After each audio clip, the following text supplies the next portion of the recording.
guys. Okay, so your assignment for today is one that I want you to complete over the weekend so you have time to do it. But it's on goal setting and vision boards, okay? I want you guys to get really specific about why you're doing this. I want you to think long-term end goal, which there should never be an end goal, but what would make you feel content and happy again, okay? For me, it was I wanted to be back to my pre-pregnancy body. I wanted to feel comfortable. I wanted to put an outfit on and feel good, not like feel like I couldn't wear certain shirts or pants and I had to go and switch them out. Like I hated that.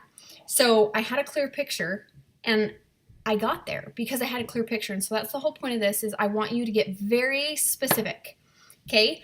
And I will tell you some key things I want you to watch out for and things that are good when setting goals. And I also want you to make a vision board of these goals, okay? So do a vision board for your personal life. Your personal life, you can do vision boards on your business, on your personal self, your spouse, your spouse's goals, your marriage goals, your financial goals, some vacation goals, and some like fun wants goals, okay? So those are the areas you can do on a vision board and get really specific of what you want to do this year. And you put that on a vision board, meaning you make a collage of pictures that have that kind of stuff on it, and you're more likely to achieve those goals. I talk about that in a video I did on my Facebook personal page last Sunday, so if you want more details, go watch that. But basically, you're more likely to accomplish those goals because you can visually see it. So what I want you to do is one for your personal life, but I also want you to do one specific for this challenge for the Health Bet. So from January 9th to February 5th, what do you want to accomplish? Do not make it strictly weight-based. The scale is very, very deceiving. It does not take into account muscle mass, and that's why the BMI scale is also a no-go. Do not base your goals on a certain BMI percentage, because it does not take into consideration muscle mass. As you are doing these programs, you will be losing fat, but you will also be gaining muscle. Although 5 pounds of fat and 5 pounds of muscle may weigh the same, it's significantly smaller when it's muscle, okay? So like 5 pounds of fat is like huge, like 5-pound hamburger chuck, 5 pounds, huge. 5 pounds of like muscle can fit in your hand, okay? So it takes up less volume or space when you have 5 pounds of muscle. So keep that in mind as you do this, that the scale may not move a ton because you're dropping fat at the same time you're building muscle. So they kind of replace each other. The scale is also deceiving for us females. So you are going to have a pattern of weight loss. There's no way around it. That's just what hormones do to us. Specifically progesterone. It will cause you to retain water and be bloated, and everything kind of just gets swollen the last half of your cycle. That's normal, but because of that, you will retain water. And so the scale is probably not going to move very much on those 2 weeks, the last 2 weeks of your cycle. Prepare for it now. So last 2 weeks of your cycle, prepare not to see much in the scale changing. The good thing is you're still losing fat. It's just being replaced on the scale with water. So you can still be losing inches. You're still dropping fat. It's just deceiving, okay? As soon as your cycle starts over, that water retention will fall off, and then you'll see the true results of what you've been doing. But if you get discouraged during those last 2 weeks and throw it all away, you're not going to see those results when your cycle starts over. First 2 weeks, you'll lose more weight. Last 2 weeks, you will not. So if you are very obsessed with the scale, don't weigh yourself for a month. Weigh yourself at the beginning, weigh yourself at the end. Just trust that if you're doing the system and eating the meal plan and you're following it and you're doing your Shakeology and you're doing your workouts, you will have results. Results do not happen overnight. It's really frustrating that fad diets have kind of caused us to think that. They don't. True results do not happen overnight. It takes time, okay? So give yourself time. The good thing is you don't have to starve. You don't have to eat crappy cardboard. You can eat really good food and still lose weight. And exercises don't need to take all day. Do not add any additional exercises to the programs. The meal plans are specifically designed for that program. So when you are working out extra, a lot of times you'll burn too many calories.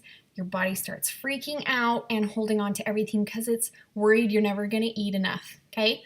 So follow the meal plans and the workouts and the calendar exactly how they have them laid out. Okay? So that was kind of sidetracked, but important info I want you to know. Do not get stuck on the scale. Sure, you can have a weight loss goal, but it needs to be realistic. Something I want you to understand. I wanted to be back to my pre-pregnancy self, like I said, and I weighed about 118 in high school. And I knew that probably was not realistic because I had gone to a nutritionist a few years ago, and he told me, like, yeah, no, after being overweight for so many years, he's like, you've built up muscle. It's not even possible for you to weigh that little. Like, I wouldn't even, he's like, physically you'd be dead. Like, you literally wouldn't even have 1% body fat on you at that weight. So he's like, realistically, probably around 138. And I was like, holy shiz, are you kidding? Because to me, the scale was where your results come from, and it's not. He was right. I lost weight, and I fit into my high school jeans that I wore when I weighed 118, and I was 138. Okay, the scale is not a full picture of what's going on. So sure, have a weight loss goal, but don't get fixated on it.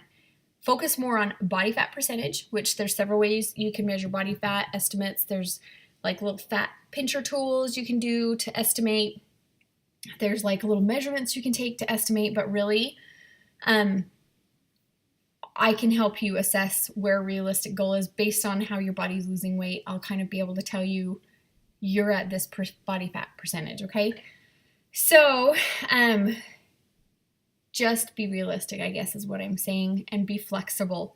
Have a pant size in mind. That will help you understand also how off the scale can be if you're fitting into that pant size, yet the scale says you're 20 pounds heavier than you were thinking.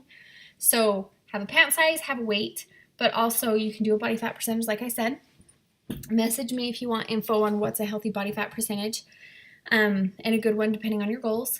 And then also have like a measurements. You don't need like a measurement goal, but you need to be doing measurements, because measurements are part of the equation to know exactly what's going on. So you need to have weight, you need to take your weight, you need to take your measurements, and you need to take pictures, because that will give you a full picture of what is going on. Okay, so when you make your goal, do whatever you want, but I want you to have an accurate goal. So that's something that you can and cannot control, is the weight. So that's where I'm saying be realistic. I want you to make your vision board based on actions you can control. Okay, so you can have an end goal of 15 pounds, 2 pant sizes, and wearing these clothes. That can be your end goal. But on your vision board, I want you to mainly put things that you can control in getting to that goal, such as I will work out 5 days a week. I will drink my Shakeology 7 days a week. I will follow the meal plan 7 days a week. Okay, so stuff like that. So you need to put things you can control, things that will help you accomplish all of that. I'll give you some ideas. Waking up 30 minutes earlier, going to bed 30 minutes earlier so you can wake up 30 minutes earlier, getting your workout in the morning. That's a tip. Drinking all your water, doing the meal plan. When it comes to the meal plan, I recommend that you do 3 weeks super strict, like 100% as best you can, no cheat meals, no treats. Do 3 weeks strict, and then do 1 week off. And by 1 week off, I mean do the meal plan, still do the meal plan, follow the container bracket, but add in some treats or a cheat meal. When you do that, you're going to put yourself on maintenance mode for 1 week, which is good. Enjoy it. It's actually good to not stress about being perfect. So sometimes you need to cheat. It actually shocks your system. So 3 weeks on, 1 week off. Make that a goal to do as best you can. 3 weeks on, 1 week off. Then you jump back in, 3 weeks on, 1 week off.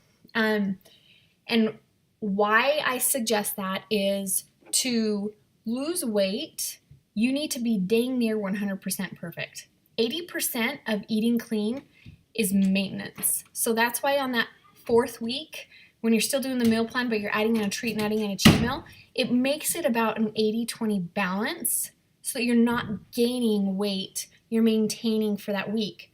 And then repeat the cycle. So you're losing weight for 3 weeks, maintaining for 1, losing weight for 3, maintaining for 1. Then when you get to your goal, it's awesome because you can do maintenance all the time, which is 80-20, okay? So this is not forever that you have to be 100%, can't have treats. This is until you get to your goal. And when you get to your goal, you can be a whole heck of a lot more lenient. Okay, and the good thing is even if you gain some weight because you went a little too long or did a little more than 80-20 after you've gotten to your goal, you know what you need to do to tighten it up and fix it again. So those are my tips on setting a goal for a vision board. Here's what I want you to do. Write down your end goal. What is your goal, your whole objective to this? More energy, happier, whatever, losing this much weight and wearing this pants. I don't care. Whatever your goal is, write it down. And that's going to be like center of your vision board.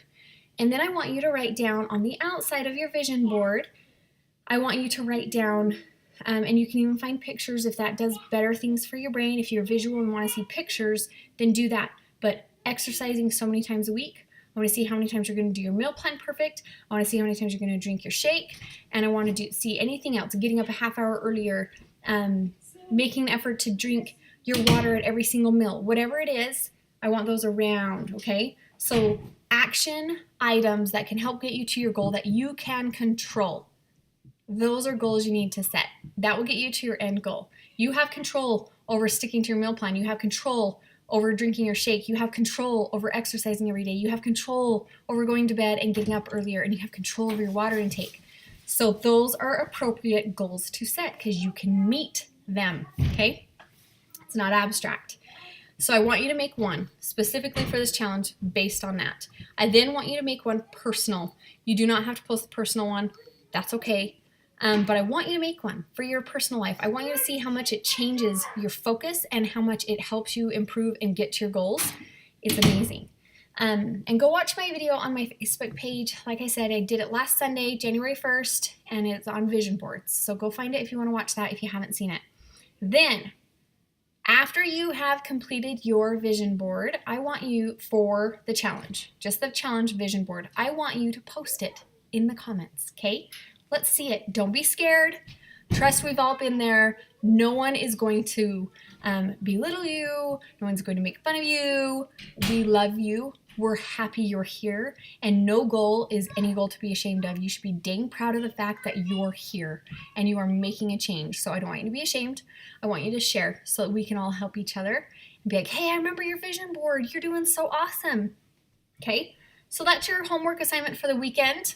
I will do one more post tomorrow, another little assignment, not big, and then the challenge starts on Monday. So on Sunday, I'll do a video explaining what exactly you need to do to participate and to earn some money from the Health Bet and what you need to do every day for that, okay? So we're almost done with prep week. You guys have been awesome. I love the interaction. Make sure you comment below with your vision board.